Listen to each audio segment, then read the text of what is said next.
राधा राधे सभी को। देखिए आज समझेंगे मानव का पाचन तंत्र मतलब न्यूट्रिशन इन ह्यूमन बीइंग।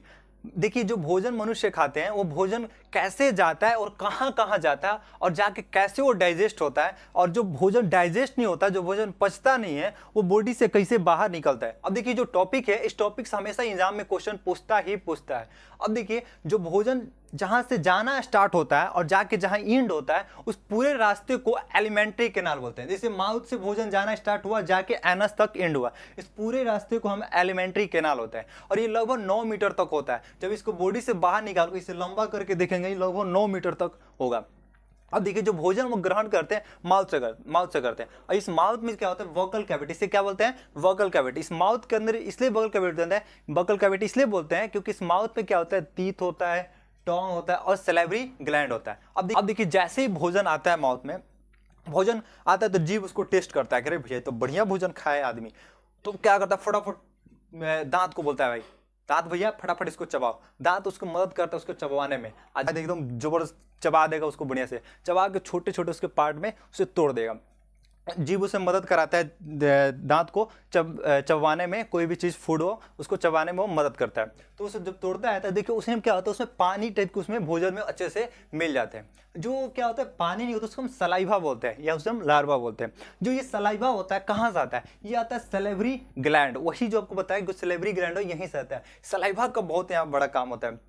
ये जो सलाइवा होता है, सलाइवा के अंदर बैठा सैलिवरी एमाइलेज होता है। अब देखिए मैं बोलूँ कि जैसे पानी हुआ, पानी में नमक मिला दिया, किसी इंसान को दे दिया, वो पी के बोलेगा नमक को मैं क्या डाले थे, पता चल जाता है। ऐसी जो सलाइवा होता है, सलाइवा के अंदर बैठा सैलिवरी एमाइलेज होता है। इसी का सबसे बड़ा काम होता है। सैलिवरी एमाइलेज क्या होता है, जो भोजन में थोड़ा बहुत क्या होता है बैक्टीरिया होता है उसको भी मारता है, साथ में क्या करता है स्टार्च को मल्टोज में चेंज करता है। अब लोग स्टार्च क्या होता है, स्टार्च जो होता है देखो हम लोग होलोजोइक न्यूट्रिशन है, हमें क्या होता है किसी पेड़ पौधे पे डिपेंड होता है। जो पेड़ पौधा होता है जो अपना भोजन बनाता है, जो भोजन उसका बच जाता है तो अपने बॉडी के पार्ट में जो पेड़ पौधा होता है अपने पार्ट में क्या करता है इस भोजन को स्टोर कर देता है। किसके फॉर्म में, स्टार्च के फॉर्म में। और उसी का तो पार्ट कुछ ना कुछ खाते हैं, चाहे उसका जड़ खाए, चाहे उसके ब्रांचेस खाए, चाहे उसके फ्रूट खाए, चाहे उसका पत्ते खाए, वही तो खाते हैं। वो स्टार्च के रूप में आता है। वो स्टार्च को यही क्या आता है सलाइवरी एमाइलेज ये माल्टोज में चेंज करता है। अब यही से क्या होता है माउथ में डाइजेशन स्टार्ट होता है। अब वही जो माल्टोज वाला फूड होता है वो उसको जाना होता है स्टोमच में। अब उड़ के तो नहीं चला जाएगा, उसको जाने के लिए एक रास्ता होता है जिसको ओसोफेगस बोलते हैं, उसको फूड पाइप भी बोलता है। ये लगभग 25 सेंटीमीटर तक ही होता है। ये फूड पाइप के रास्ते से चला जाता है। ये नहीं कि फूड पाइप के रास्ते से धड़ाक से स्टोमच में चला जाएगा, नहीं। वो क्या होता है उसको जाने के लिए क्या होता है पेरिस्टाल्टिक मूवमेंट होता है, क्योंकि फूड पाइप खुद एक मसल का बना होता है। और उस मसल्स के होने के कारण क्या होता है वो क्या होता है भोजन को एक मूवमेंट करा के ले जाता है, जिसको पेरिस्टाल्टिक मूवमेंट करते हैं। जैसे ये भोजन हुआ इसको ले जा रहा है नीचे, तो इसको नीचे की ओर प्रेशर करके धीरे धीरे नीचे आराम से पेरिस्टाल्टिक मूवमेंट करते करते नीचे स्टोमच छोड़ता है। जैसे ही स्टोमच में आता है तो देखो जैसे स्टोमच में उसकी गैस्ट्रिक ग्लैंड होता है स्टोमच के पास, उसकी जो दीवार होता है उसके चारों तरफ गैस्ट्रिक ग्लैंड होता है। ये देखता रहता है, उधर से आया भोजन जैसे ही फटाफट अपना गैस्ट्रिक जूस छोड़ देगा, निकलो रे जल्दी सब। गैस्ट्रिक जूस जैसे ही छोड़ेगा तो अब देखिए गैस्ट्रिक जूस में क्या क्या होता है, उसमें होता है HCl होता है, पेप्सिन होता है और म्यूकस होता है। अब देखिए जैसे ही म्यूकस बाहर निकलता है उस जूस से, वो क्या करता है जो स्टोमच होता है अपनी दीवार में म्यूकस को पूरे अच्छे से चिपका लेता है, अपने दीवार में चारों तरफ म्यूकस को चिपका लेगा। जो HCl होता है, अभी HCl देखता है कि उधर से जो आया है फूड उसमें तो बैक्टीरिया और तो नहीं बचा है, जो बचा रहता है उसको भी मारता है। आपको पता है कि HCl क्या होता है, बहुत ज्यादा स्ट्रॉन्ग एसिड होता है जिसको हाइड्रोक्लोरिक एसिड बोलते हैं। और क्या होता है उस भोजन को पूरा एसिडिक मीडियम बनाता है, इसलिए बनाता है क्योंकि पेप्सिन बिना एसिडिक मीडियम को भोजन को टच ही नहीं करेगा, देखेगा नहीं उसको। अब फिर क्या होता है जैसे ही एसिडिक बनता है तो पेप्सिन देखता है कि HCl भैया काम कर लिए, फटाफट आते हैं उसमें से और क्या करते हैं देखते हैं उसमें प्रोटीन है, प्रोटीन को डाइजेस्ट करता है अगर उसमें प्रोटीन हो तो। अब देखिए यहाँ पर म्यूकस और कहता है कि बड़े भैया हमको निकाले ही क्यों, किधर चिपका के रखा। म्यूकस का यहाँ पर सबसे बड़ा काम है, ये म्यूकस जो होता है ना बहुत ज़्यादा फायदेमंद होता है हमारे बॉडी के लिए। ये जो HCl होता है ये बहुत ज़्यादा स्ट्रॉन्ग होता है। अब बताओ कि ये HCl बैक्टीरिया को मार दे रहा है, वहाँ पर पूरे फूड को एसिडिक बना दे रहा है और हमारे पेट के लिए हानिकारक होगा कि नहीं होगा। इसलिए इस म्यूकस को चिपका के रख लेता है पूरे स्टोमच के दीवार में, ताकि हमारी ये स्टोमच को प्रॉब्लम ना पहुँचा सके। अब देखिए जैसे ही फूड जो होता है एसिडिक फूड वो निकल के जैसे ही स्मॉल इंटेस्टाइन में जाता है तभी उसके दो लोगों से रास्ता में भेंट होता है। एक उसका पहला मुलाकात होता है लीवर, जो हमारे बॉडी का सबसे बड़ा ग्लैंड होता है, और लीवर के पास एक नौकर होता है जिसको हम गॉल ब्लेडर बोलते हैं। अब देखिए गॉल ब्लेडर यहाँ पर क्या काम करता है, जो लीवर होता है ना वो बाइल जूस बनाता है। क्या बनाता है वो? Bile juice. अब बाइल जूस होता है ना वो एक अल्कलाइन होता है, मतलब वो बेसिक मीडियम होता है, और ये क्या करता है बना के इस गॉल ब्लेडर को दे देता है, और गॉल ब्लेडर उसको स्टोर करके रखे रहता है। जब जरूरत पड़ता है तो वो नीचे इस पाइप में छोड़ देता है, जो जिस रास्ते से वो भोजन स्मॉल इंटेस्टाइन में जाता है। जैसे इधर से भोजन निकलता है, जैसे लीवर देखता है अरे इधर भोजन आ रहा है, फटाफट गॉल ब्लेडर को मारता है, उठो तो यस सर क्या करना है बोली, तो फटाफट क्या करता है उसको कहता है कि छोड़ो जल्दी इसमें बाइल जूस। जैसे ही वो बाइल जूस आता है, अब देखिए यहाँ पर एक चीज यहाँ ध्यान देने वाली बात है कि जब वो एसिडिक फूड था उधर से आया बाइल जूस कैसा बेसिक मीडियम, अब बेस और एसिड में तो क्या बना, साल्ट और वाटर बनेगा। तो यहाँ पर जो साल्ट आया ना वो सबसे बड़ा यहाँ पर रोल करता है, किस चीज को, फैट को वहाँ पर छोटे छोटे पार्ट में तोड़ देता है। जैसे कोई फैट हुआ, जैसे फैट घी हो तेल उल खाए रहते हैं इंसान, उसको उस फैट को तोड़ना होता है, तो इस फैट को छोटे छोटे पार्ट में तोड़ देता है। अब देखिए इसलिए इसको तोड़ता है, तो आगे एक इंसान के जो काम कर लेता है बेचारा पैंक्रियाज, तो अभी काम कर पाता है, ये काम ही नहीं करेगा, liver gallbladder bile juice छोड़ेगा नहीं तो काम ही नहीं कर पाएगा।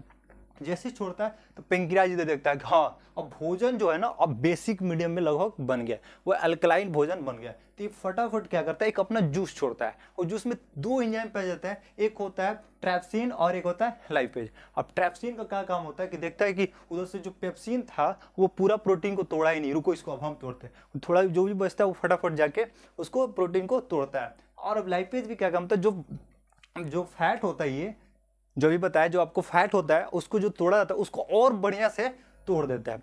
अब ये क्या होता है, इस रास्ते से आराम से ये स्मॉल इंटेस्टाइन में जाता है। जैसे ही स्मॉल इंटेस्टाइन में जाता है तो इसके पास भी इसकी वाल में एक ग्लैंड पाया जाता है जिसको इंटेस्टाइनल ग्लैंड बोलता है। वो क्या होता है, वो इंटेस्टाइनल जूस छोड़ता है। क्या छोड़ता है? इंटेस्टाइनल जूस छोड़ता है। और इंटेस्टाइनल जूस में क्या होता है, जो भी अब यहाँ पर क्या होता है, जो भी प्रोटीन हो, फैट हो, कार्बोहाइड्रेट पूरे तरह से यहाँ पर डाइजेस्ट होता है। इसलिए बोलते हैं कंप्लीट साइट ऑफ डाइजेशन कहाँ होता है, स्मॉल इंटेस्टाइन में होता है।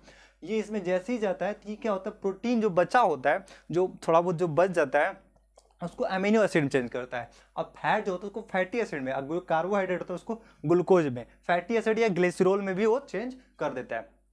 अब जैसे ही वो आगे बढ़ता है, अब यहाँ पर काम आती है स्मॉल इंटेस्टाइन में सबसे बड़ा रोल होता है भिलाई को। भिलाई जैसा होता है फिंगर लाइक प्रोजेक्शन। जैसे देखिए ये उंगली है आपको, ये आपको फिंगर दिख रहा है, ऐसे होता है। तो उसकी जो पाइप होता है ना उसके अंदर इस तरीके से वो निकला रहता है, ऐसे ऐसे वो निकला रहता है, इस तरीके से वो निकला रहता है चारों तरफ से।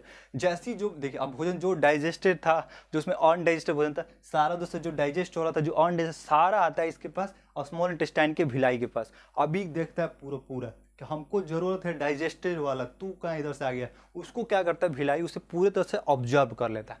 अब ऑब्जर्व करने के बाद आपको पता है कि एनर्जी कैसे मिलता है, अब यही भिलाई की मदद से हमें एनर्जी मिलता है। ये क्या करता है, इसके साथ में क्या होता है, एक ब्लड वेसल होता है, इसके साथ एक ब्लड वेसल जुड़ा होता है, और जो सारा होता है वो सारे इसको भेज देता है, और ये जाके सेल के पास चला जाता है। अब सेल के पास जाता है तो पूरा वो फिर सेल क्या आता है, उसको एनर्जी में बदल देता है। आगे हम जो चैप्टर पढ़ेंगे, टॉपिक पढ़ेंगे एरोबिक और एनारोबिक, उसी में आपको हम बताएंगे किस तरीके से वो सारी चीज जाता है तो वहां पर एनर्जी में कन्वर्ट हो जाता है। ये इसको भेजता है, अब फिर क्या करता है, उसे आगे की ओर भेजता है। अब जो आगे जाता है फिर लार्ज इंटेस्टाइन के पास जाता है। अब देखिए यहाँ पर जो स्मॉल इंटेस्टाइन है ना, सबके पास सेम नहीं होता है। हर्बीवोरस हो चाहे कार्निवोरस हो, सबका अलग अलग होता है। हर्बीवोरस को थोड़ा बड़ा होता है इसलिए कि उसको क्या होता है, सेलुलोज को डाइजेस्ट करना होता है, इसमें थोड़ा हर्बीवोरस में ज्यादा होता है। कार्निवोरस में मीट क्या होता है ना, उसके कंपेरिजन में जल्दी वो डाइजेस्ट होता है, इसलिए इसमें कार्निवोरस में क्या होता है, स्मॉल इंटेस्टाइन थोड़ा छोटा होता है। और मानव के बॉडी में जो स्मॉल इंटेस्टाइन होता है लगभग 5.5 मीटर तक होता है, मतलब लगभग 18 फीट तक हो जाता है। और ये क्या होता है, भोजन वहां से भिलाई के पास अब जो ऑब्जर्व कर लेता है उसको भेजता है लार्ज इंटेस्टाइन में। जैसे ही लार्ज इंटेस्टाइन में इलाज करती है, हमको छोड़ा ही नहीं कुछ, उनको क्या करता है, पानी स्टोर उसमें बेचारा कर लेता है, जो भी उसमें बचा रहता है पानी उसको ऑब्जर्व कर लेता है। इसके पास कुछ नहीं था, इसके पास भी भिलाई होता है, उस भिलाई के मदद से इसके पास कुछ रहता ही नहीं, वो क्या करता है, स्टोर कर लेता है पानी चुपचाप, फिर उसको आगे की ओर भेज देता है। जब आगे की ओर जाता है तो एनल एस्फिंक्टर होता है। नहीं डायरेक्ट जाके एनस के पास छोड़ देगा, फिर गड़बड़े हो जाएगा। जब एनस के पास आएगा तो तुम तो अपने दोस्तों से बतियाओगे, धड़ धड़ मार दोगे पूरा। तो इससे क्या होता है, वो एनल स्फिंक्टर के पास होता है। एनल स्फिंक्टर क्या होता है, उसको स्टोर करके रखता है, और जैसे वो ज़्यादा स्टोर हो जाता है तो आपको प्रेशर आने लगता है, फिर वो जाके आप बाथरूम में एनस के द्वारा उसे बाहर निकाल देते हैं। तो मैं आशा करता हूँ कि इस पूरे टॉपिक को आप अच्छे से समझ गए होंगे। हाँ, और एक बात है कि जो लार्ज इंटेस्टाइन है उसकी जो साइज होती है लगभग 1.5 मीटर तक होती है, छोटा होता है। मैं उम्मीद करता हूं कि ये टॉपिक आप लोग अच्छे समझ गए होंगे, और इस टॉपिक से जो जो क्वेश्चन आता है तो जो हम अगले वीडियो में लेकर आएंगे, जो प्रीवियस ईयर में बार बार क्वेश्चन पूछे गए उस क्वेश्चन को हम भी सॉल्व कराएंगे। उसके बाद हम पढ़ेंगे एरोबिक और एनारोबिक रिसर्च। ये सारे जितने टॉपिक है आपके एग्जाम में आने वाला ही है, सारे मेन टॉपिक को हम यहाँ कवर कराने वाले हैं। तो चलिए हम नेक्स्ट वीडियो मिलते हैं। जय हिंद, जय भारत।